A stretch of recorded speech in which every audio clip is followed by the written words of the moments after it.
తెలంగాణ బీజేపీపై అటు జాతీయ పార్టీ కూడా ఫోకస్ పెట్టిందా? అందుకే అభయ్ పటేల్ ఈరోజు అటు ఎంపీ లక్ష్మణ్ అలాగే అరవింద్ ఇళ్లకు వెళ్ళారని చెప్పి కూడా సమాచారం. అసలు ఎంపీ అరవింద్ ధర్మపురి ఇంటికి వెళ్ళారా? ఇక్కడ ఏం జరిగిందని ఒకసారి ఎంపీ గారు మనతో ఉన్నారు, ఆయనతో మాట్లాడించేటువంటి ప్రయత్నం చేద్దాం. సార్, అభయ్ పటేల్ మీ నివాసానికి వచ్చి వెళ్ళారని తెలిసింది, మీ రాష్ట్ర ఇన్ఛార్జ్ వచ్చారా సార్?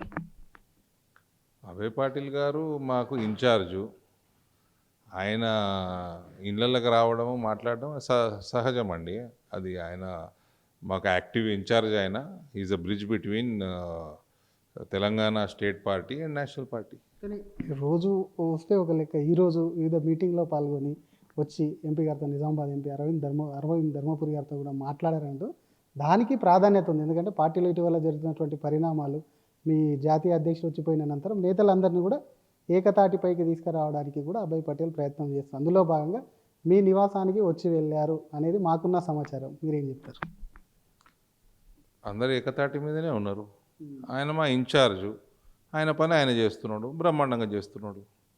ఇక దాంట్లో భూతద్దం పెట్టి చూసింది న్యూస్ కాదు, అది మీ వ్యూస్. అది వచ్చారా సార్ మీ ఇంటికి? ఒక్క మాట, ఈరోజు విషయానికి వస్తుంటారు పోతూ ఉంటారు, ఈరోజు వచ్చారా? నువ్వు వచ్చిందని నువ్వేగా చెప్పింది, మళ్ళీ నన్ను అడుగుతావు. కన్ఫర్మేషన్ కోసం అడుగుతున్నాం సార్. వచ్చి వెళ్ళిండ్రు. ఏం మాట్లాడుతున్నారు సార్ జనరల్గా? పార్టీనా లేకపోతే మీ పర్సనల్గానా? ఏం మాట్లాడుకో ఒక్క మాట. Brother, we are world's largest party, strongest party. We and our alliance rule 22 states in this country. We will form government here. To form government here, whatever is required will be done under the purview of the constitution. It will be done. We will form government. To form government, Mr. Abhay Patil will do his job, Arvind will do his job, everybody will do their job. అదే వెళ్తున్నాం. అగ్రనేతల్లో ఒకరైనటువంటి అరవింద్ ఇంటికి ఈరోజు అభయ్ పటేల్ రావడము, పార్టీకి సంబంధించిన వ్యవహారాలు చర్చకు రావడము, అరవింద్కు సంబంధించి, కానీ ఇంతకుముందు లక్ష్మణ్ గారి ఇంటికి కూడా వచ్చారు మీకన్నా ముందు అని తెలిసింది.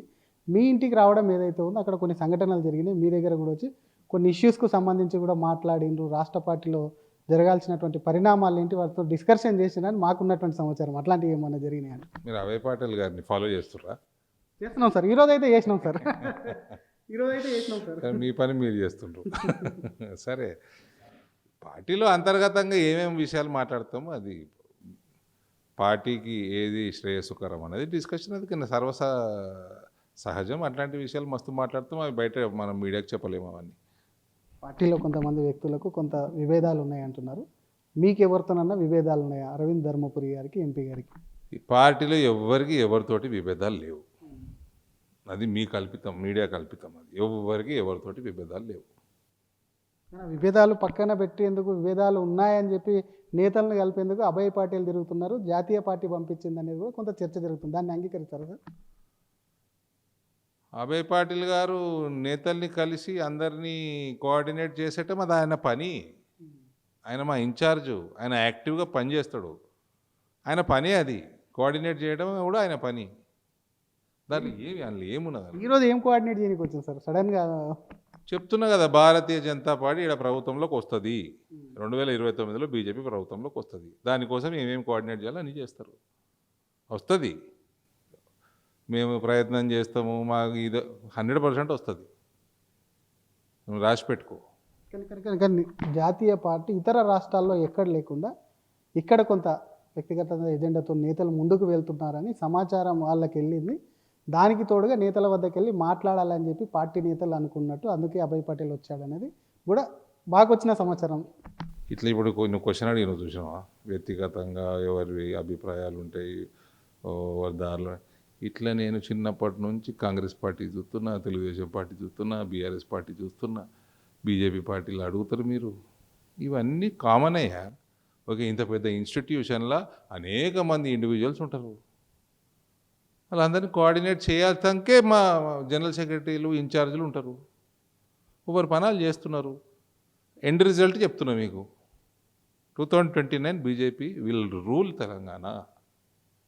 అంటే ఎట్లా సార్? ఇప్పుడున్న ప్రభుత్వం మీద వ్యతిరేకత వచ్చా, లేకపోతే బీజేపీ పోరాటాలు చేసా, లేకపోతే ఏకతాటి మీదకి వచ్చా ఉన్నారని అంటున్నారు? 2029లో మేము ప్రభుత్వంలోకి వస్తాము. అది మేము పెరిగి వస్తాము, అవతలోడు ఎట్లా పని చేస్తలేడు, అది ఇంకా మాకు సులువు అవుతుంది. బీఆర్ఎస్ని ప్రజలు నమ్మరు, ఇంకా అయిపోయింది, అది కూడా సులువు అవుతుంది. కాబట్టి ధీమాతోడు చెప్తున్నా, మేము చేయాల్సింది మేము చేస్తాము, ఏం అవసరమో అది చేస్తాము, రాజ్యాంగబద్ధంగానే చేస్తాము, 22 రాష్ట్రాలలో చేసినట్టు చేస్తాము, ఈడ ప్రభుత్వంలోకి వస్తాము, ఏమీ ఇబ్బంది లేదు, సునాయాసంగా వస్తాము. మీరేమన్నా మీతో మీటింగ్లో మీ ఇద్దరే ఉన్నారా? ఒకవేళ మీ ఇద్దరు ఉంటే ఏమన్నా మీ సజెషన్ ఏమన్నా చెప్పినరా ఆయనకి? సార్ వచ్చిండు, మేము చాయ్ పే చర్చ కాదు కానీ కాఫీ పే చర్చ చేసి వెళ్ళిండ్రు ఆయన. ఎటువంటి డిస్కషన్ అంటే మీరు ఏమైనా సజెషన్ చేసిన పార్టీ కోసం? ఎందుకంటే మీకంటూ ఒక విజన్ ఉంది. గతంలో జాతీయ అధ్యక్షుడు వచ్చిన సైతం మీరు ఇచ్చినటువంటి సలహానే తీసుకున్నట్టు మాకు సమాచారం ఉంది. అటువంటి దాని మీద ఏమన్నా చర్చ జరిగిందో? అరవింద్ ఇక్కడ ఉన్నటువంటి దాంట్లో ఎంపీ గారు ఏమన్నా సలహా ఇచ్చారా అనుకోవచ్చు? నన్ను పెద్ద నాయకుని చేస్తున్నావు నువ్వు. నేను ఇచ్చిన సజెషన్ని ఆయన తీసుకున్నట్టు నువ్వు చెప్పినావు, నేను నీకు చెప్పలే.